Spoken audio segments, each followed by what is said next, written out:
pero Jesús en San Mateo 24 establece un conjunto, una batería de señales, ¿verdad? Para que nosotros podamos discernir, ¿verdad?, los tiempos que estamos viviendo y las señales previas al retorno de Jesús. Porque los discípulos en aquel entonces, al igual que nosotros hoy, querían saber cuándo iba a ser el retorno de Jesús. Jesús todavía no se había ido. Les había dicho que iba a ser necesario que Él volviese al Padre y que luego iba a retornar. Y los discípulos ya estaban ansiosos y querían saber la fecha, el año, el mes, el día, la hora. Entonces Jesús le dijo: eso nadie lo sabe. El día y la hora del regreso del Mesías, de Jesús, nadie lo sabe. Pero hay algo cierto, que Jesús va a volver.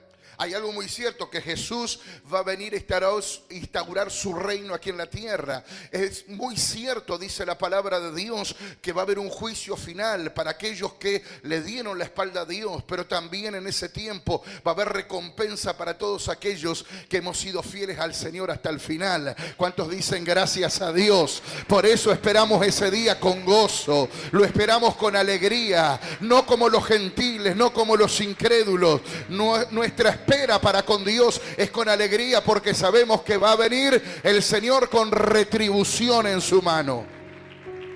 ¿Cuántos dicen amén a eso? Y como el día y la hora nadie lo sabe, y como Jesús no quiere tampoco, escuche bien lo que le voy a decir. Él no quiere que usted y yo hagamos futurología. Yo decía hoy temprano en la radio, a la mañana, en el programa, que el corazón del hombre siempre fue igual, ¿verdad? Lo que cambia las temporadas, pero el corazón del hombre siempre está inclinado a lo oculto, a querer conocer el futuro. Por eso hay tantas brujas, por eso hay tantos curanderos, por eso hay tantos que dicen que adivinan el futuro, por eso hay clubes de fútbol que tienen su brujito personal y lo consultan a ver cómo va a salir el resultado, hasta dónde vamos a llegar en el Mundial o hasta dónde vamos a llegar en la Copa Libertadores. Es por eso que hay tanta gente que revisa en el periódico el horóscopo, ¿no? Porque el horóscopo te dice hoy sí o hoy no, o ponete este color o jugale este número. Porque hay gente que siempre está queriendo adelantarse al porvenir o al futuro, ¿verdad? Y conocer el futuro, con quién me voy a casar, cuántos años voy a vivir, cuántos años voy a tener de felicidad en la tierra, cuál será el año en que me voy a morir. Esto siempre ha llamado la atención del ser humano. El ser humano quiere conocer el futuro. Por eso hay personas que dicen: bueno, yo conozco a fulano que te lee la línea de la mano, una gitana que te adivina el futuro, el otro que lee la borra del café. La realidad es que todo eso es mentira y es engaño del diablo para cautivar los corazones, porque el futuro no está escrito. Diga conmigo: el futuro no está escrito.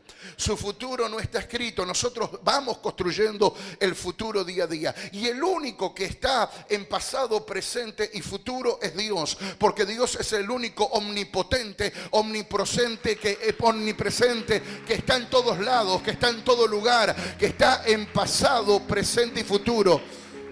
Por fuera de Dios no hay nadie. No hay nadie.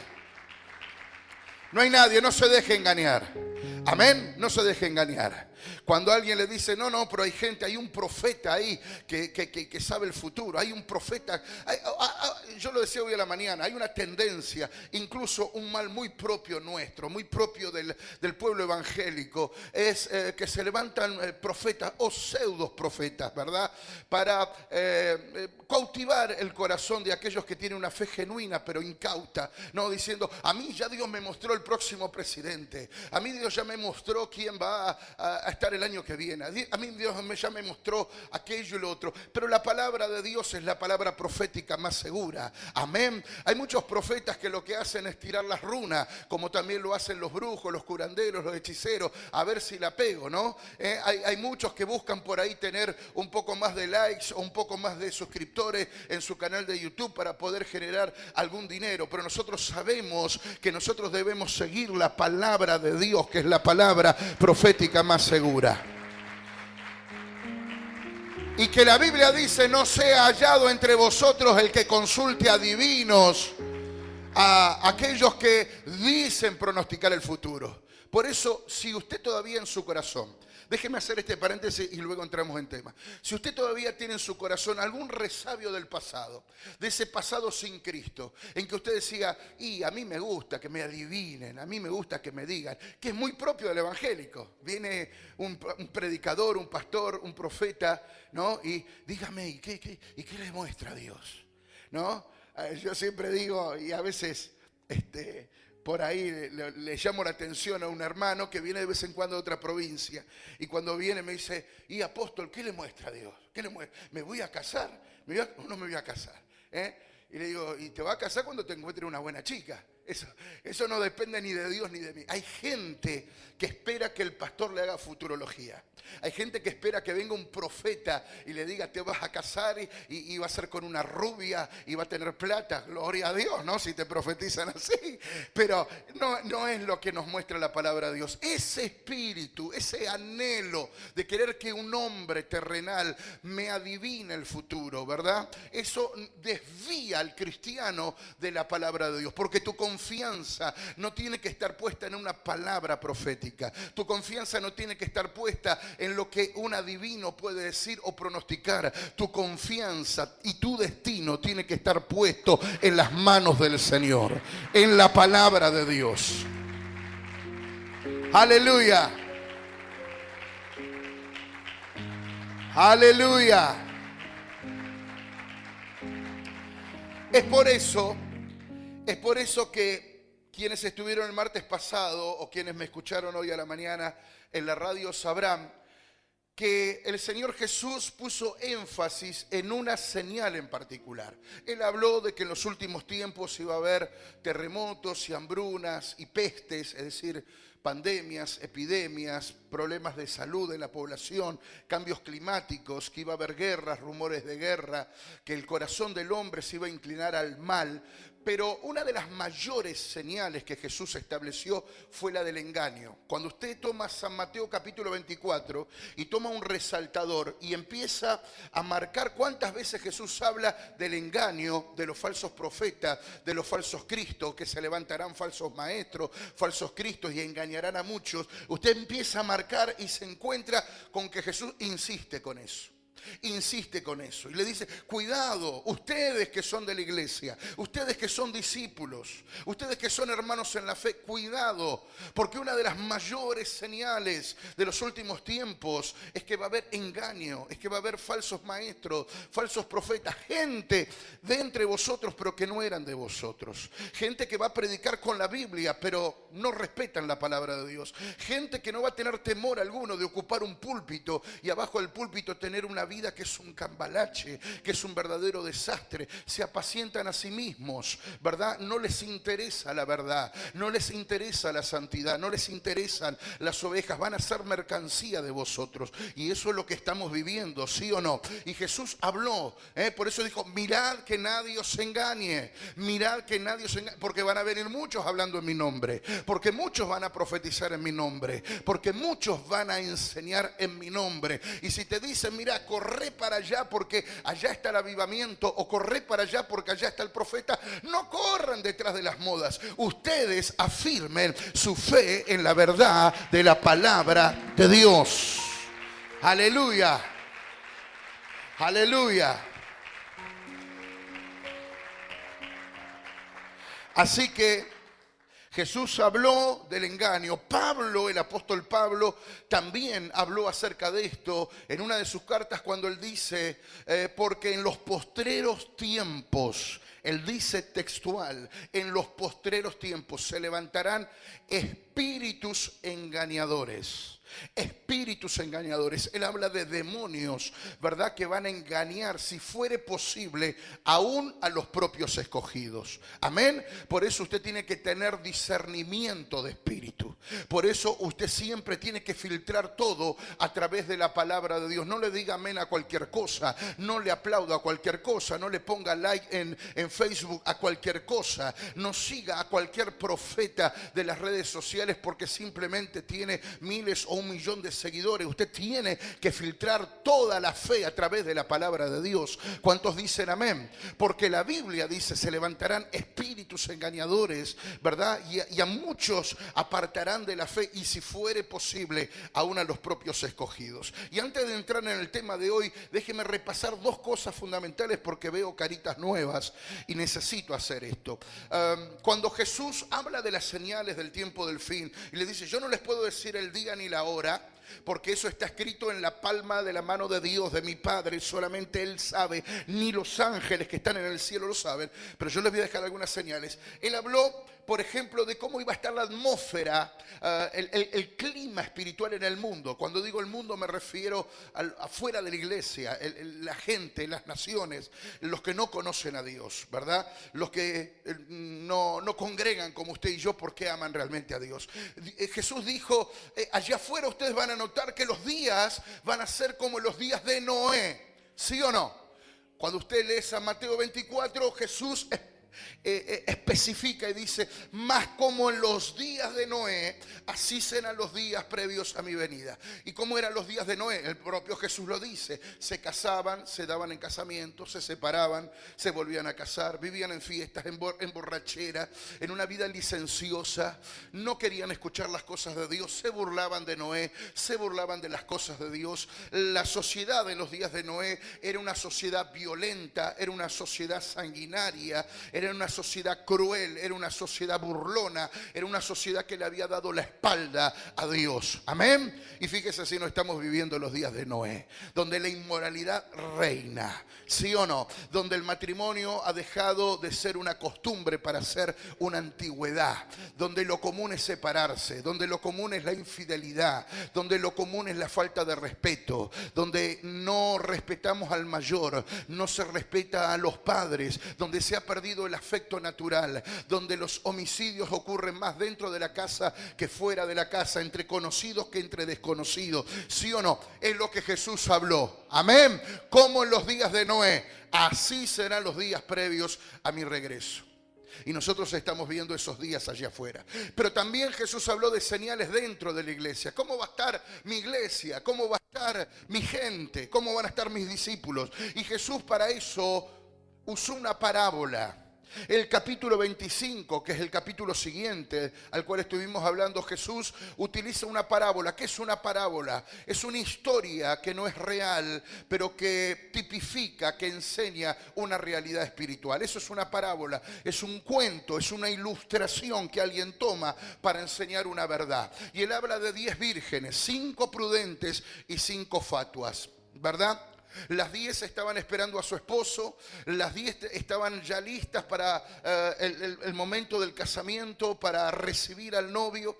Las 10 habían recibido instrucción de velar, de no dormirse, pero dice la palabra de Dios que se hizo tarde y ya empezó a llegar la noche, la medianoche. 5 vírgenes fatuas, dice que se durmieron, cabecearon, se durmieron, pero no guardaron aceite en su depósito, ¿verdad? En cambio las 5 prudentes sí, ellas velaron, en un momento también cabecearon, pero ellas tenían aceite en su depósito. Y a medianoche, que representa el momento más oscuro de la humanidad, ¿verdad? Se oyó un clamor que decía, he aquí viene el esposo, salid a recibirle. Las que estaban preparadas entraron a la boda, las que estaban preparadas alistaron su lámpara porque tenía aceite, pero las 5 fatuas se desesperaron porque ya no tenían luz, porque ya no tenían aceite, y porque se desesperaron para decir, bueno, ¿quién nos puede dar? ¿Quién nos puede prestar? ¿Dónde podemos comprar? Pero ya era tarde. Entró el novio, cerró la puerta y aquellas 5 se quedaron afuera. Eso habla indudablemente, ¿verdad? Proféticamente habla del estado de la iglesia, del estado espiritual de la iglesia en los postreros tiempos. Va a haber una parte de la iglesia que va a estar velando, que va a estar orando, que va a estar buscando el rostro del Señor. Pero también la palabra de Dios nos advierte de muchos otros. Yo no sé si será un 50 y un 50 como la Biblia lo dice. No voy a pronosticar en eso, pero sí la Biblia Biblia nos habla de que gran parte de la iglesia lamentablemente va a estar fría, va a estar indiferente, va a perder el primer amor, no va a cuidar el aceite, no va a tener fuego en su lámpara. Dios te guarde y te libre, Dios nos guarde y nos libre de no formar parte de ese grupo de las vírgenes fatuas. Yo quiero ser de las prudentes. ¿Cuántos dicen amén? ¿Cuántos dan gracias a Dios?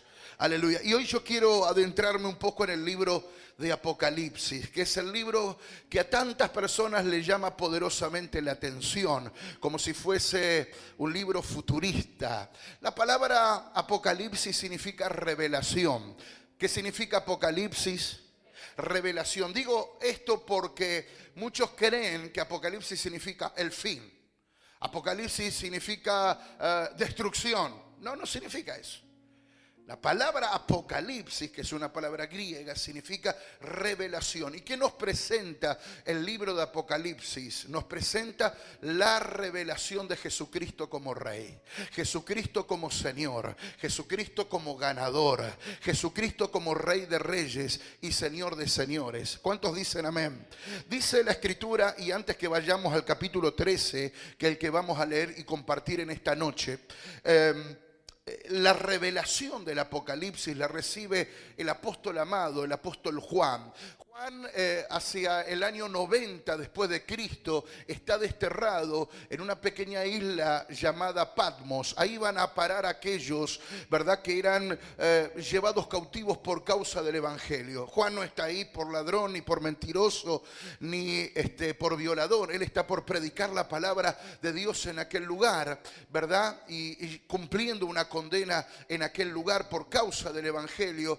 Y dice, yo estaba en el Espíritu en el día del Señor, capítulo 1 del libro de Revelaciones o de Apocalipsis. Yo estaba en el Espíritu en el día del Señor y oí una voz como de trompeta detrás de mí que me decía, escribe las cosas que suceden y las que han de suceder, ¿verdad? Entonces Juan entiende, se da vuelta y ve una visión acerca de Jesús, pero es un Jesús distinto al que él conoce. Él había conocido al hijo del carpintero, él había conocido al Jesús amoroso, al Jesús que murió en la cruz, al Cristo sangrante. Su última imagen, la última imagen que tenía Juan en su retina acerca de Jesús, era ese Jesús semidesnudo colgando de un madero, lleno de llagas en su cuerpo, de heridas, y prácticamente que no se lo podía distinguir por causa de los golpes que tenía en su rostro y las heridas y los hematomas en su cuerpo. Pero cuando él se da vuelta para oír la voz que hablaba detrás de él, él ve a Jesús, y Jesús está vestido de ropas reales y tiene un cinto real y está ceñido en sus lomos. Aleluya, sus ojos son como llama de fuego, sus pies como de bronce. Aleluya, está parado con la autoridad de un rey, diciendo, yo estoy vivo, yo estoy aquí y yo vine para tomar mi lugar, para tomar posesión de lo que me pertenece. Aleluya. Eso significa que cuando Cristo venga, Él ya no va a venir como cordero a morir otra vez en la cruz. Él viene como rey para establecer su reino. Aleluya. Aleluya. Y es justamente estando en oración y buscando el rostro de Dios en aquella isla en donde él recibe revelaciones tremendas que escribe y compagina en este último libro de la Biblia llamado el libro de Apocalipsis. Ahora, yo quiero que usted entienda esto, porque muchos de los que están aquí seguramente en más de una oportunidad habrán leído ese libro de Apocalipsis, le habrá llamado profundamente la atención, pero después lo cerraron y dijeron, no entiendo nada, esto no es para mí. Demasiados símbolos, demasiadas bestias, demasiadas cosas raras que yo no logro comprender. Yo quiero aclararle a usted en primer lugar que el libro de Apocalipsis no es un libro que hable solamente del futuro. Diga conmigo, no habla solamente del futuro. Las profecías no hablan solamente del futuro. Hay profecías en la Biblia que abarcan pasado, presente y futuro. Amén. Vuelvo a reiterar, hay libros en la Biblia y hay profecías en la Biblia que abarcan pasado, presente y futuro. Apocalipsis es un libro que habla de cosas que ya sucedieron, de cosas que estaban sucediendo para los días del apóstol Juan, para la época de la iglesia primitiva, de la iglesia apostólica. Y Apocalipsis es un libro que habla también de eventos futuros, cosas que están a punto de ocurrir. Y por eso es que a veces se nos hace una mezcla, porque decimos, claro, queremos interpretar Apocalipsis como un libro de eventos futuros nada más. No, error. Apocalipsis no habla solamente de lo que va a pasar, habla de lo que pasó, de lo que estuvo pasando en los días del apóstol Juan y en lo que va a pasar también. Es como aquel que dice, vuelvo a mirar una película, ¿sí o no? Usted dice, a mí me encanta el final, me encanta esta película, pero para entenderla la tengo que ver de nuevo desde el principio, ¿sí o no? Entonces usted agarra la película y la mira desde el principio, después dice, hasta acá yo llegué en la película y este es el final que ahora sí lo comprendí mucho mejor. ¿Cuántos dicen amén a eso? ¿Sí o no? Ahora sí, vamos a la palabra de Dios. Capítulo 13 del libro de Apocalipsis, aquellos que trajeron Biblia. Y mientras usted va buscando este capítulo en la Biblia, quiero decirle también que los tiempos del fin, lo que llamamos el tiempo del fin, comienza desde que Jesús ascendió a los cielos. Los primeros cristianos, ellos sentían que estaban viviendo el tiempo del fin. Y con más razón que nosotros, porque ellos estaban siendo perseguidos, lastimados, incomprendidos, llevados a la cárcel. Muchos de ellos fueron perseguidos por Nerón, muchos de ellos fueron perseguidos por el Imperio Romano, muchos de ellos dieron su vida en las arenas del circo romano peleando con gladiadores, peleando con fieras, con bestias, con leones hambrientos. Muchos de ellos fueron usados como antorchas vivas para encender los jardines y los palacios del emperador, mientras Nerón se paseaba en su carruaje viendo semejante espectáculo y escuchando los gritos desgarradores de esa gente. Vaya entonces si el tiempo del fin, el tiempo de la persecución, el tiempo final no empezó desde aquellos días, ¿verdad? Por supuesto que sí. Yo siempre describo y digo que el tiempo del fin es como un reloj de arena. Cristo vino, dio el mensaje, dijo, señores, este es el camino, la cruz es el camino, el amor es el camino, la fe es el camino, yo soy el camino, la verdad y la vida, nadie va al Padre si no es por mí. Dejó el mensaje y dijo, yo me voy. Cuando él dijo, yo me voy, dio vuelta a un reloj de arena. Empezó el tiempo del fin. El tiempo del fin ya lleva 2023 años. El tiempo del fin lleva más de 2 milenios que demuestran el gran amor de Dios por la humanidad, esperando Dios que la humanidad cambie y vuelva su corazón hacia Él. ¿Verdad? Obviamente que hay tiempos más críticos y menos críticos.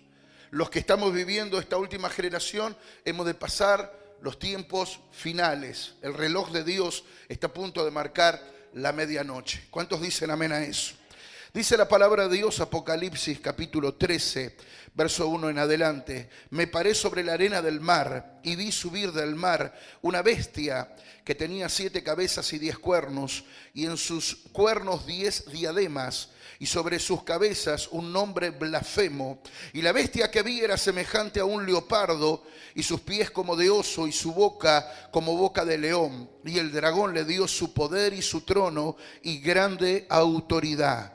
Y vi una de sus cabezas como herida de muerte, pero su herida mortal fue sanada, y se maravilló toda la tierra en pos de la bestia, y adoraron al dragón que había dado autoridad a la bestia, y adoraron a la bestia diciendo, ¿quién como la bestia? ¿Y quién podrá luchar contra ella? También se le dio boca que hablase grandes cosas y blasfemias, y se le dio autoridad para actuar 42 meses, es decir, 3 años y medio. Y abrió su boca en blasfemias contra Dios para blasfemar de su nombre, de su tabernáculo y de los que moran en el cielo. Y se le permitió hacer guerra contra los santos y vencerlos. También se le dio autoridad sobre toda tribu, pueblo, lengua y nación. Y la adoraron todos los moradores de la tierra, cuyos nombres no estaban escritos en el libro de la vida del Cordero, que fue inmolado desde el principio del mundo. Si alguno tiene oído, oiga. Si alguno lleva en cautividad, va en cautividad. cautividad. Si alguno mata a espada debe ser muerto. Aquí está la paciencia y la fe de los santos. Después vi otra bestia que subía de la tierra y tenía 2 cuernos semejantes a los de un cordero, pero hablaba como dragón y ejerce toda la autoridad de la primera bestia en presencia de ella, y hace que la tierra y los moradores de ella adoren a la primer bestia cuya herida mortal fue sanada. También hace grandes señales, de tal manera que aún hace descender fuego del cielo a la tierra delante de los hombres, y engaña a los moradores de la tierra con las señales que se le ha permitido hacer en presencia de la bestia, mandando a los moradores de la tierra que le hagan imagen a la bestia que tiene la herida de espada y vivió. Y se le permitió infundir aliento a la imagen de la bestia, para que la imagen hablase e hiciese matar a todo el que no la adorase. Y hacía que a todos, pequeños y grandes, ricos y pobres, libres y esclavos, se les pusiese una marca en la mano derecha o en la frente, y que ninguno pudiese comprar ni vender, sino el que tuviese la marca o el nombre de la bestia o el número de su nombre. Aquí hay sabiduría. El que tiene entendimiento cuente el número de la bestia, pues su número es de hombre y su número es 666. Damos un aplauso bien fuerte a la palabra de Dios.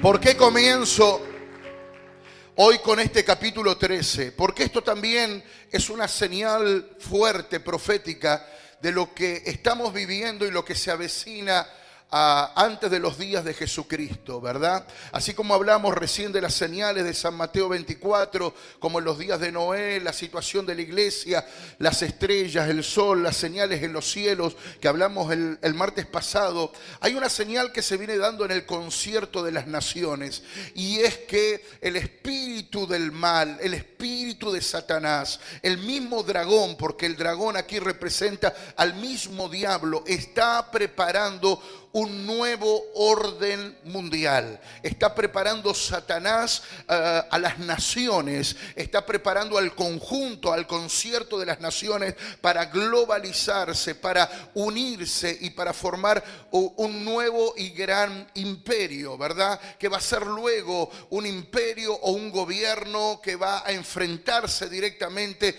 contra Jesucristo y contra aquellos que honramos y bendecimos su nombre. Fíjese, yo quiero que usted vaya a la revelación de la palabra junto conmigo. Hay 2 bestias en este capítulo 13, una que sube del mar, la otra que sube de la tierra, las 2 espantosas. Hay una allí que vamos a poner la figura para que usted trate de imaginarla, ¿verdad? Porque la Biblia describe que sube del mar. ¿Qué representa el mar en la Biblia?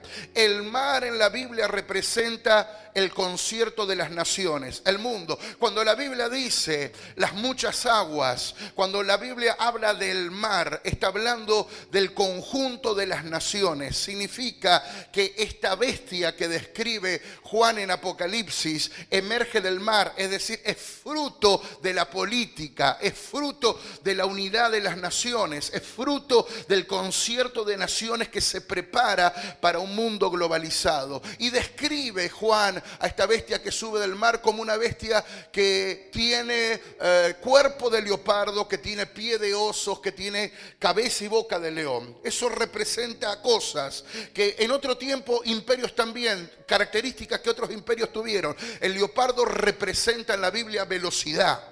El pie de oso en la Biblia representa firmeza, poder. Boca de león representa voracidad, tenacidad, alguien que devora, alguien que va para adelante, que no se puede detener con facilidad. Los cuernos en la Biblia representan poder. Todo lo que nosotros vemos en esta imagen obviamente tiene un símbolo: cuerpo de leopardo por su velocidad, pie de oso por su firmeza, boca cola de león, ¿verdad? Porque es voraz y va a devorar todo lo que tenga a su paso. Y 10 cuernos porque representan, como lo vamos a ver ahora en instantes nada más, 10 reinos, 10 naciones, 10 presidentes, 10 reyes, 10 monarcas, como usted le quiera llamar, que le van a dar la autoridad a la bestia, ¿sí? La palabra de Dios nos enseña entonces que esta bestia tiene 7 cabezas. Las cabezas en la Biblia representan imperios, representan autoridad. La cabeza en la Biblia es autoridad. Por eso muchas veces usamos el término, bueno, varón, vos sos la cabeza de la familia, ¿sí o no? Porque cuando la Biblia habla de cabeza, habla de la autoridad, habla de el liderazgo. Ahora, hubo a lo largo de la historia de la humanidad 6 imperios que han pasado ya. Yo se lo resumo así rápido porque si no nos tendríamos que quedar toda la noche si voy al libro de Daniel y a otros profetas para que usted entienda cabalmente esto. Yo quiero resumírselo. A lo largo de la historia de la humanidad se han levantado 6 imperios ya que han perseguido al pueblo de Dios y a los hijos de Dios. ¿Sí? 6 imperios. El primero de ellos es Egipto, ¿sí o no? ¿De dónde sacó Dios a su pueblo? ¿De dónde? De Egipto. Luego la historia levantó un nuevo imperio que fue el imperio asirio. Muchas de las historias que nosotros hemos leído de los tiempos de los profetas, como en el tiempo de los profetas Elías o Eliseo, eran los sirios. Los que tenían el poder mundial y los que subyugaban al pueblo de Israel. Tercer imperio, el imperio babilónico. Daniel, por ejemplo, estuvo cautivo ¿dónde? En Babilonia. Babilonia tuvo un rey llamado Nabucodonosor, que fue el más grande del imperio babilónico, que prácticamente conquistó toda la tierra conocida por aquel entonces. Y ese imperio también persiguió al pueblo de Israel, ¿sí o no? Luego tenemos el imperio medo-persa o los persas, ¿verdad? Cuarto imperio que persigue al pueblo de Dios. Luego tenemos al imperio de Grecia, que también se levantó contra el pueblo del Señor, contra los escogidos de Jehová. Y el sexto y último, el que estaba viviendo en ese momento Juan, era el imperio romano. El imperio romano fue un imperio cruel, ¿sí o no? ¿Verdad? El imperio romano era quien dominaba en los días de Jesús. En los días de Jesús dominaba el imperio romano. De hecho, Judea, Jerusalén eran provincias romanas. De hecho, Jesús se tuvo que someter a la ley romana. El juicio de Jesús fue conforme a las leyes romanas. Los cristianos eran llevados como espectáculo al circo romano, que todavía sus ruinas quedan de pie allí en Roma. Entonces repasamos una vez más, ¿le parece? Primero, cuente conmigo, Egipto, Asiria, Babilonia, Medo-Persia, Grecia, Roma, y falta una cabeza. Usted dice, 7 cabezas, pastor, y usted menciona 6 imperios que ya han pasado. Por eso yo le digo que las profecías son pasado, presente y futuro. Esa bestia representa cosas que ya ocurrieron y que persiguieron a la iglesia y al pueblo de Israel. Y la séptima cabeza, ¿cuál es? Es la que está por venir. La séptima cabeza es la que está por venir. Esos imperios ya se levantaron, fueron y cayeron. Tuvieron su auge y su caída. El último gran imperio que tuvo auge y caída fue el imperio romano. ¿Sí o no? Pero la Biblia describe que va a haber una séptima cabeza que se va a levantar. Una séptima cabeza que va a formar parte de esta bestia. Y esta bestia representa el mundo, representa el gobierno del anticristo, representa todo lo que es antidios, representa el concierto de las naciones. Una séptima cabeza. ¿Cómo se va a llamar ese imperio? No lo sé. Algunos le llaman el imperio del anticristo. El imperio de Satanás, un imperio humanista. Obviamente que, a ver, si usted me pregunta a mí, no va a tener un nombre ribombante. El próximo imperio que vaya a levantarse o el próximo gobierno mundial que vaya a levantarse no va a llevar como título, este es el gobierno de Satanás. Es indudable que no. Este es el gobierno del anticristo. Este es el gobierno de Dios contra, del hombre o del ser humano contra Dios. Obviamente que no. Ahora, lo que nosotros sí sabemos, y por eso me pareció interesante hablar de esto, es que los que prestamos atención a las noticias, estamos viendo cómo el mundo confluye hacia un nuevo orden mundial. Cuando yo era pequeño iba a la iglesia y me encantaba estudiar el Apocalipsis y prestaba atención a todo lo que se predicaba. 40, 50, 60 años atrás, era muy difícil imaginar la séptima cabeza. Era muy difícil imaginarse cómo el mundo podía llegar a unirse otra vez y cómo podía volver un gran imperio al mundo. Difícil, porque yo argentino, vos uruguayo, vos brasilero, y alguno dirá, y pastor, todavía eso sigue así. Nosotros somos argentinos, el uruguayo es uruguayo, el boliviano es boliviano, ¿verdad? El norteamericano es norteamericano, el europeo es europeo. Pero hay una tendencia, si usted presta atención, a un mundo globalizado cada vez más. ¿Sí o no? Hay un mundo global. Después de la Segunda Guerra Mundial, las naciones dijeron nos tenemos que unir y formaron la ONU, la Organización de las Naciones Unidas. Luego, más adelante, ¿verdad? El mercado común europeo. Un conjunto que paradójicamente nació como la unión de 10 naciones que dijeron vamos a derribar nuestras fronteras, vamos a unificar nuestra moneda, porque esto ya pasó hace décadas. Estoy haciendo historia y yo sé que es aburrido, por eso no me quiero empantanar en esto, pero para los que van siguiendo un poquito la geopolítica, la economía, las noticias de hace 20 o 30 años saben lo que estoy hablando, que hubo un tiempo en Europa donde la moneda no era el euro. Cada país tenía su moneda, pero un día dijeron vamos a hacer un mercado común europeo y vamos a tener pasaporte común. Usted puede pasar de una nación a otra de esa conformación que se llama el mercado común europeo sin necesidad de visa, sin necesidad de un pasaporte, porque es parte del mercado común europeo. Una sola moneda, un solo parlamento, ¿verdad?, que dirime las cuestiones de la región. Y ahí uno empezó hace 30, 40 años, yo no sé cuánto tiempo ya lleva el mercado común europeo de existencia, pero ahí nuestros pastores empezaron a enseñarnos, ahí está, ¿se dan cuenta? No digo que esa sea la séptima cabeza, pero fíjense cómo ya ese espíritu comienza a gestarse.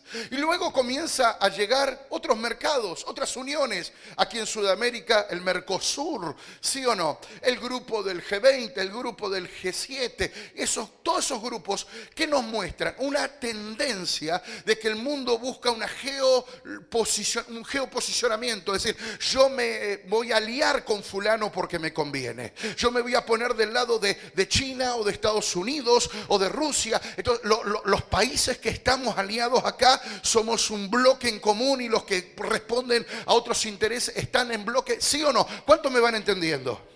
¿Amén? Significa que ya de hace rato hay una tendencia en el mundo a un nuevo orden mundial. Se habla incluso acá en la Argentina, ¿no? Hoy por hoy, en medio de un tiempo eleccionario, si dolarización sí, si dolarización no, como propone por ahí algún candidato. Eso habla de que el mundo está desesperado por una sola moneda, porque los problemas económicos del mundo son grandes. Lo único que puede resolver, dicen algunos, los problemas de la hambruna, los problemas de la sobrepoblación, los problemas del medio ambiente, los problemas de políticas en países subdesarrollados que no crecen, es que tengamos bloques más grandes, es que formemos un solo gobierno, que seamos una sola cosa, que lleguemos a tener una sola moneda, una sola política. En otro tiempo para muchos era utópico, imposible, imposible.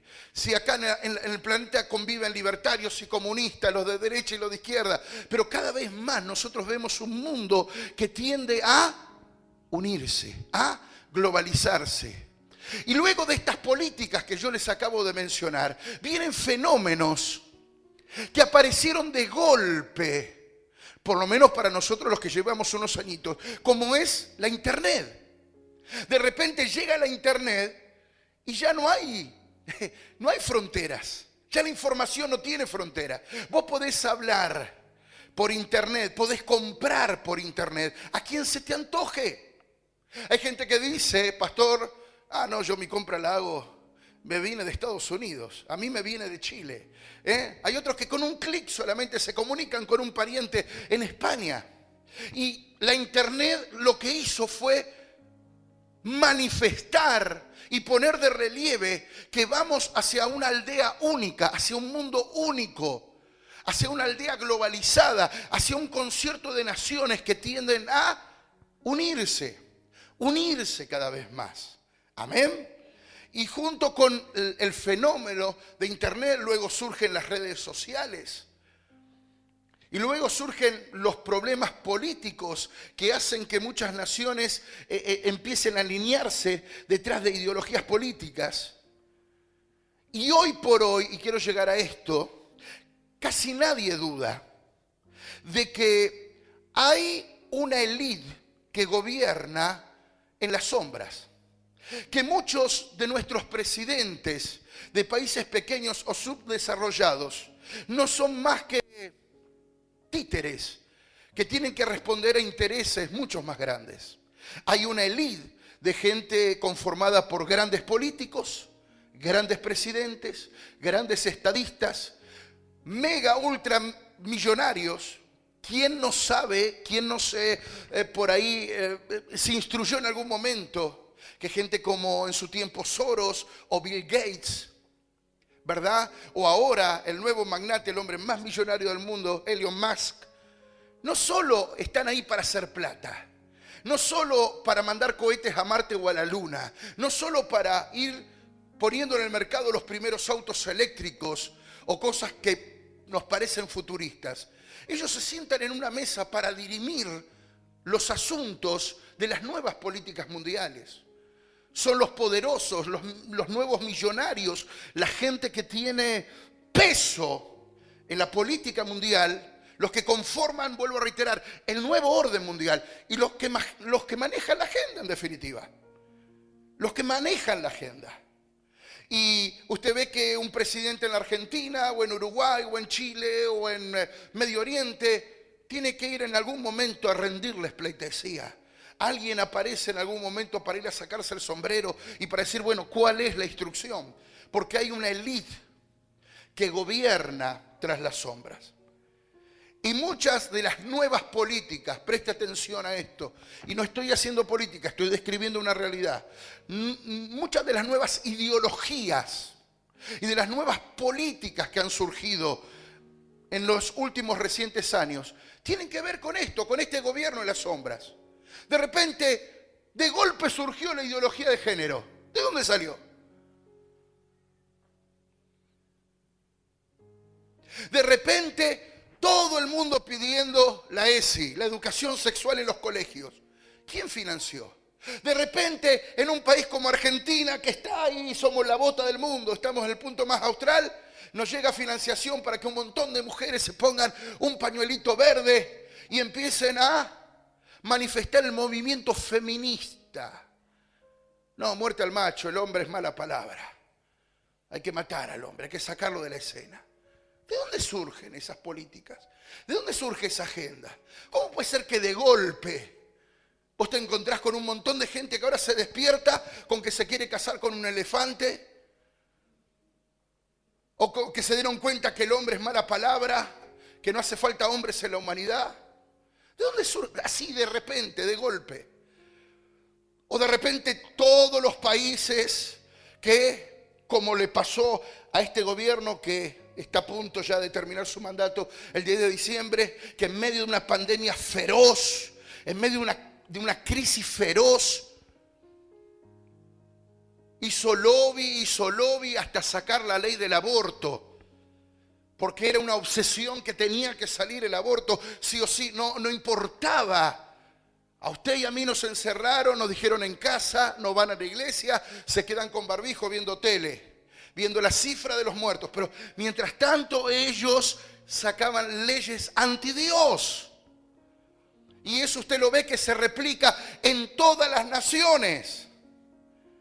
Porque esos movimientos que comenzaron en Europa, en las naciones que, decimos, son desarrolladas, luego se fueron salpicando, fueron llegando aquí hacia las naciones subdesarrolladas. ¿Quién hace lobby? ¿Quién pone el dinero? ¿Quién presiona? ¿Quién probó con la pandemia encerrarnos?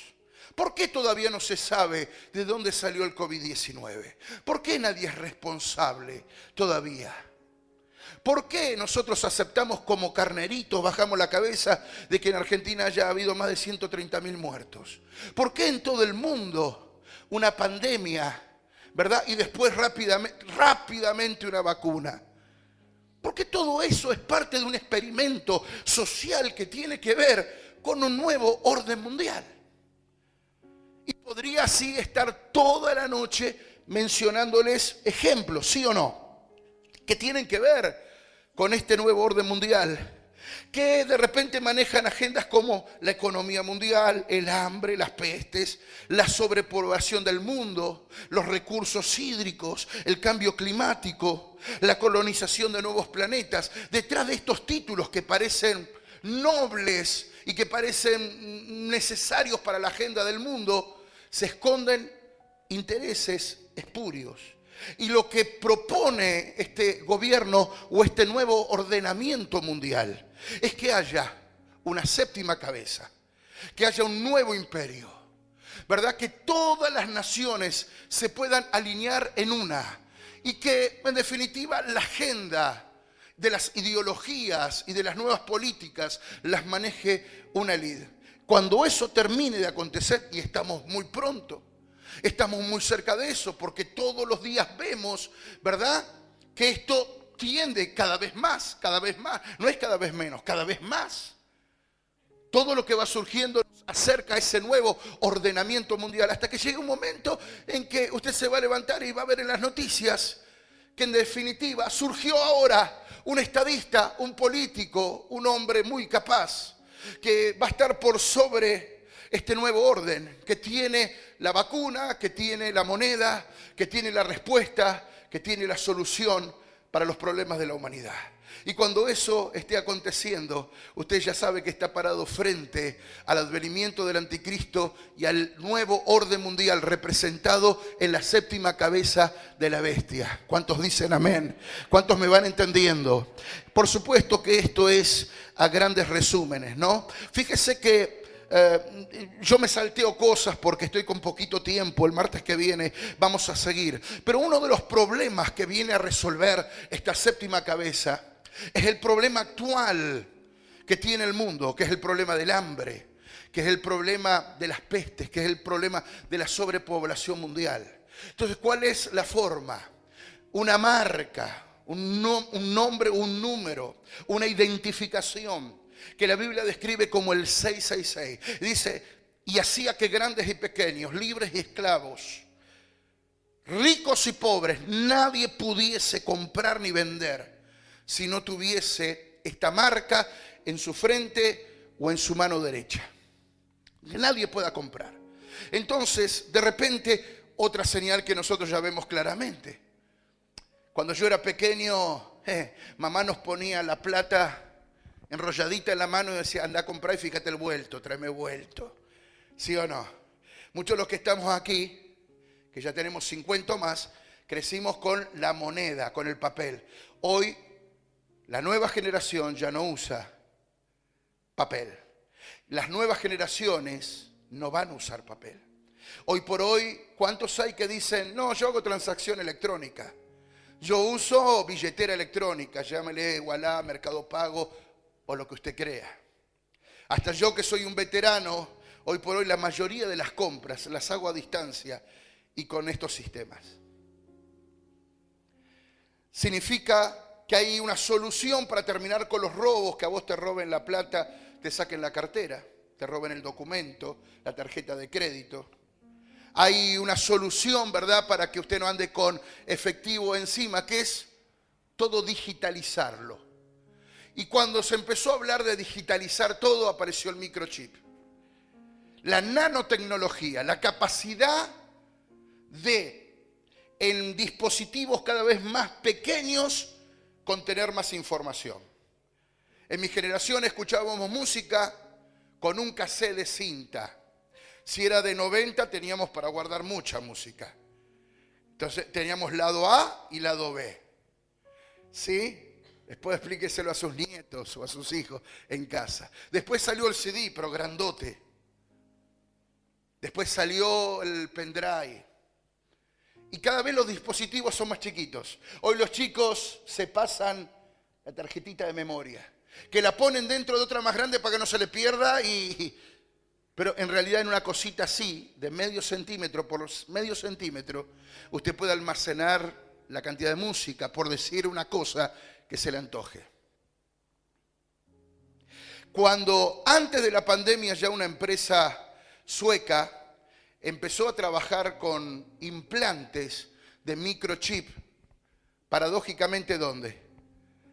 En la mano, en la palma de la mano. Dice, esta es la solución para los problemas.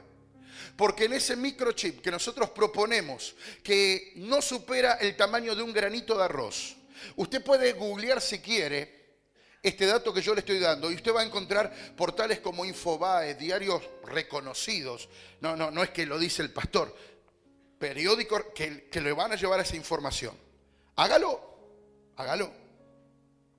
Esta empresa ya comenzó a trabajar desde el 2019 con esa tecnología. Y fue la primera empresa que luego de la pandemia dijo, la solución para el problema del mundo es el siguiente: pongamos rápido el implante en la mano de la gente para que sea también un pasaporte contra el COVID. Porque ahí, en ese implante, en ese granito de arroz, en esa nanotecnología, en ese microchip, la persona puede tener sus datos filiatorios, sus datos de salud, sus datos de jubilación, sus datos, todos los datos suyos. Usted ya no necesita plata, no necesita documento, no necesita nada. Va al supermercado, pasa la mano por el escáner. Hay una manito por ahí, no sé, hay dos imágenes que traje para graficar, para que usted trate de imaginárselo. Vamos a sacar estas bestias asquerosas y vamos, ahí está, ¿ve? Usted pasa la mano, el escáner, pasa el láser, lee. El médico dice, usted la última consulta conmigo la tuvo tal día, porque él cargó los datos y ya los transfirió. Usted tiene depositado tanto en su cuenta. Usted le está debiendo al fisco tanto. Todo eso salta con un escáner. Fíjese la próxima foto, lo que puede ser el tamaño. Mire, el tamaño de un microchip. Ahí usted está viendo un microchip en la punta de un dedo. Fíjese lo grande del dedo. Fíjese el pequeño tamaño de lo que es un microchip. Hay gente que se pone aros por cualquier lado, no se va a andar poniendo. No se va a poner el microchip en la palma de la mano, claro. Y eso es lo que va a auspiciar, en grandes rasgos estoy hablando, porque el tiempo me apremia, esta séptima cabeza, este séptimo imperio, que va a ser el imperio del anticristo, el imperio del mal, el imperio final, el imperio que se levante contra la venida de Cristo. Va a ser el imperio que va a proponer la paz, que va a proponer las respuestas para los grandes problemas del hombre, que le va a decir, ya estamos listos para conquistar los planetas, ya vamos a solucionar el problema que ya no nos va a importar si es dólar, si es euro, si tenés plata, billetes, hay que imprimir. Se termina la inflación, porque la inflación es cuando le das a la maquinita, imprimís billetes como hace el gobierno argentino, se termina eso. Se terminan los asaltos, se terminan las muertes porque alguien te quiere arrebatar el dinero, la cartera o lo que sea, porque vos todo lo tenés en un implante, en un microchip. Y eso va a conformar parte de esa séptima cabeza. Lo que entonces, y para finalizar hoy, por hoy, seguimos el martes que viene, lo que nos presenta Apocalipsis 13 es la séptima cabeza de esta gran bestia, que va a ser un nuevo imperio, la globalización, el nuevo orden mundial, ¿verdad? Que va a querer venir a traer solución a los problemas del hombre. Y la Biblia dice que al principio lo va a lograr. Porque el dragón, y el dragón es Satanás, le va a dar todo su poder a este imperio y a la cabeza de este imperio y al hombre, al anticristo, al que va a estar por encima de este gobierno, y le va a ir bien por 3 años y medio y va a censurar a los que querramos predicar la verdad o aquellos que queden para ese tiempo todavía predicando la verdad. Pero ese imperio va a cometer el error, como muchos lo hicieron en el pasado, de desafiar a Dios, de levantarse contra Cristo. Pero pero Cristo va a volver y en la batalla de Armagedón los va a destruir con la espada que sale de su boca, con el poder de la palabra. Aleluya. Y ahí se va a terminar la bestia, el falso profeta, el anticristo. Todos van a ser echados al infierno y Cristo va a reinar para siempre en la tierra. Dele un aplauso bien fuerte a Jesús. Aleluya. Vamos a ponernos de pie. El martes que viene yo quiero hablar de la otra bestia. Y no estoy hablando de Walter, pobrecita. No. Hay una bestia que sube del mar, que es la que estuvimos hablando. Pero hay otra que dice que tiene cuernos como cordero, pero habla como dragón. Y que hace señales. De eso vamos a estar hablando el próximo martes. Amén. Gloria al nombre de Jesús. ¿Por qué predicamos esto, pastor? ¿Por qué nos habla de esto? Porque usted tiene que ser entendido en los tiempos, como los hijos de Isaacar, dice la Biblia. Entendidos en los tiempos.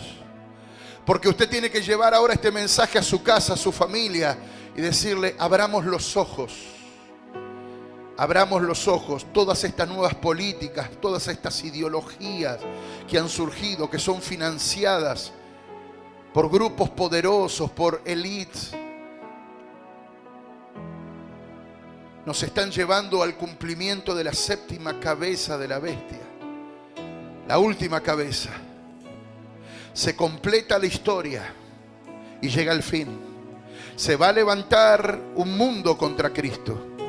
Las naciones se van a poner de acuerdo al principio para hablar de paz y seguridad. ¿Y qué dijo Jesús? ¿Qué dijo Jesús? Cuando digan paz y seguridad, vendrá destrucción repentina. Porque no hay nada bueno en el corazón del hombre, al menos de aquel que no teme a Dios.